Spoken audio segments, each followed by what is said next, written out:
the Channing 2 mine, Kalahari Manganese Fields in the Northern Cape of South Africa. This would be just outside the little town of Black Rock, about 15 kilos north of Hotteshull, which is about 80 kilos north of Kuruman in the Northern Cape of South Africa. We have a matrix.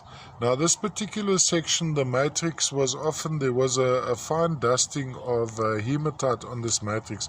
You'll see here there's a section with some hematite crystals. Associated with that would have been the thin layer of calcite crystals you see running across this matrix, maybe minor traces of hematite. I'd expect to find some andradite garnet here also. I just can't see any currently, so the hematite comes across over there. Let me just zoom in on that further edge. So if you have it at an angle like this, you'd actually see the hematite crystal as well. Then the slight bluishness over there would be some celestine associated as well.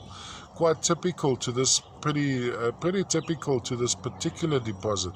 And usually the matrix here is quite heavy, whereas this piece is a lot lighter on the matrix. But it seems to be a little bit atypical in that it's almost a solid quartz formation at the back.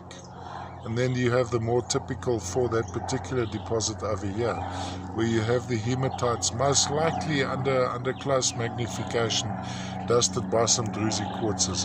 But to me the appeal is in this particular display. This is really quite appealing.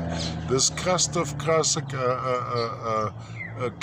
running across this matrix with this underlying bluishness caused by some celestine associated too, all the way from the Channing 2 mine, Northern Cape of South Africa.